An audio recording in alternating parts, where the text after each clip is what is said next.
GameRanks presents 10 PS4 hacks and tricks you probably didn't know. From hidden convenience tricks to software and physical hardware hacks, we've got all kinds of PS4 users covered here. We designed this list for you guys to get the maximum use out of your PlayStation 4, so let's get started with number 10.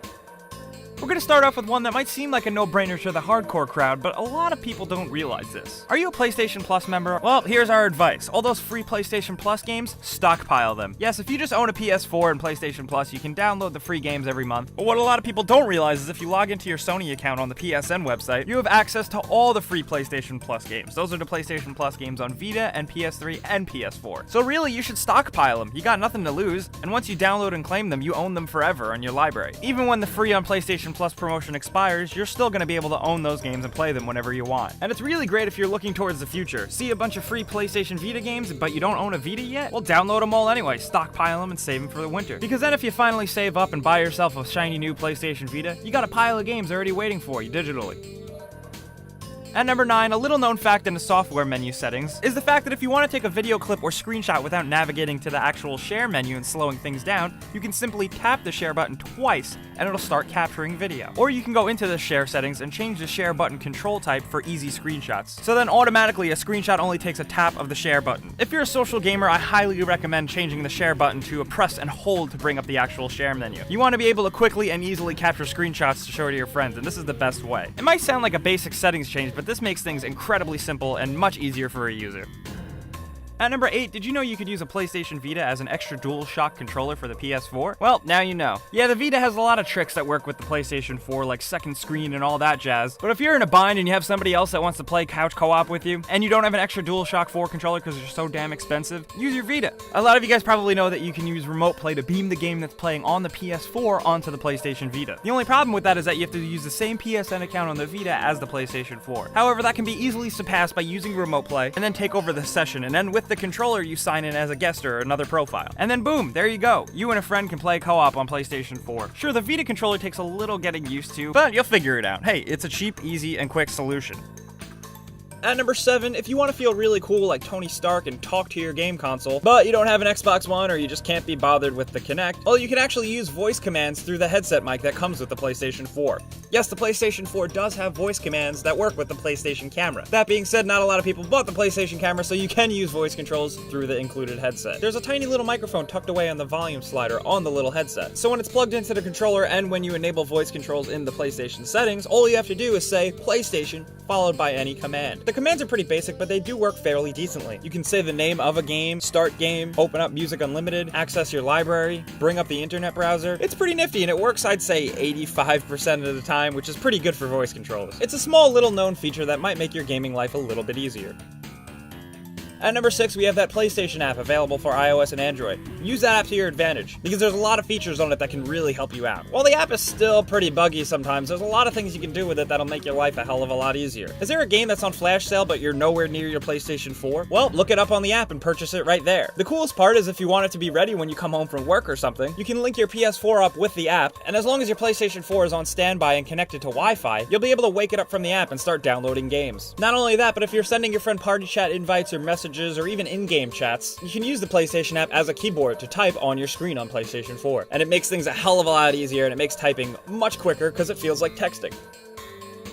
And at number 5, we have another one that a lot of people have missed, even though it's so simple. I'm even stupid enough that I didn't realize this until probably a year after owning the PlayStation 4. You can use a phone charger to charge your controller, you idiot. Yes, I know a lot of you guys will probably make fun of people who didn't know in the comments, including myself, but for a while I had that short PlayStation 4 cable, meaning I had to be so close to my console in order to charge my controller and play at the same time. Of course, you can charge your controller over standby mode via the PS4, but sometimes that's not enough. If you have an Android phone with a micro USB charger, you can just plug in your controller and charge it next to you while you play and make your life 10 times easier. Yes, that is probably one of the more simple life hacks we've ever put on a list, but seriously, some people don't realize this. We actually saw a lot of people on forums and Reddit who had no idea and were pleasantly surprised, so there.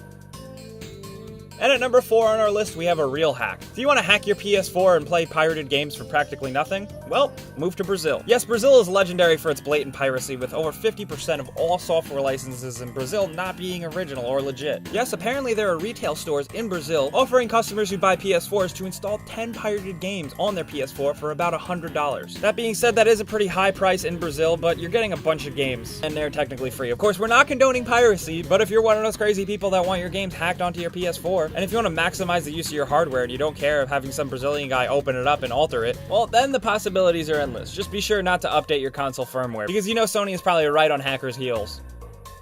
At number 3, guys, listen, we are players of video games in the 21st century. It's 2015 now, and games need constant updates and patches, and it's awful and terrible and annoying. That being said, with this newer generation of consoles, you can make your life 10 times easier. Setting up automatic downloads will save your life. When you go into settings and switch on automatic update, your PS4 system searches for game updates, system updates, and content. And if you guys own a PS4, you know there's always something to download, whether it's a game update, a software update, a patch, anything. So if you're not too concerned about bandwidth or using power, definitely leave your PlayStation on standby with this setting enabled, because stuff will download while you sleep like an angel. Then when you actually go to play a game, you don't have to wait and sit there while something downloads or installs, because it's already been done for you, whether you like it or not, without you even realizing. Again, it seems like an obvious one, but some people out there just don't know this shit. At number 2, take advantage of this cool trick. Certain new TVs have a setting called HDMI device link. The newer Sony Bravia model TVs do have this, and certain Samsung ones do too, I believe. If your TV does have this feature, go onto your PS4, go to your console settings, and switch on Enable HDMI device link. Your newer TV will recognize this and display PlayStation 4 in the input source list. And this will mean you can do a couple cool things with your TV and your console. It's almost like they coexist a little bit better now, because if your TV and your PS4 are both on standby, you can hit your controller's PlayStation button to turn on the console, and it'll also turn on the TV. And then on the other hand, if you're using the TV to watch television or something, switching the input to the PlayStation 4 input will wake the PlayStation 4 up from standby mode. I don't know about you, but while that only seems like it's just saving 5 seconds of turning on the power button, it's a pretty badass feature. To have your TV and your PlayStation 4 talk to each other is pretty nice, and it almost feels a bit like a PC. So HDMI device link, look it up. If you got it, use that feature. And at number 1, we got a physical hardware trick for you. Say you bring a game over to a friend's house and you're playing it on his PS4. Now, what if suddenly the power goes out or his PlayStation just completely stops working? That disc is stuck in the drive, right? There's no way you can get it out, and it sucks for you. Just gonna have to wait until it can get fixed or, you know, whatever. Well, it turns out there's actually a trick. There is a screw on the outside that manually releases the disc. All you have to do is remove the plastic shiny part of the PlayStation 4 and it's right there. You can save yourself a lot of trouble there, especially with some PlayStation 4 drives already being kind of faulty. Just be careful though, the screw is really crappy and small, so be careful not to strip the screw or break it, because then you're totally shit out of luck.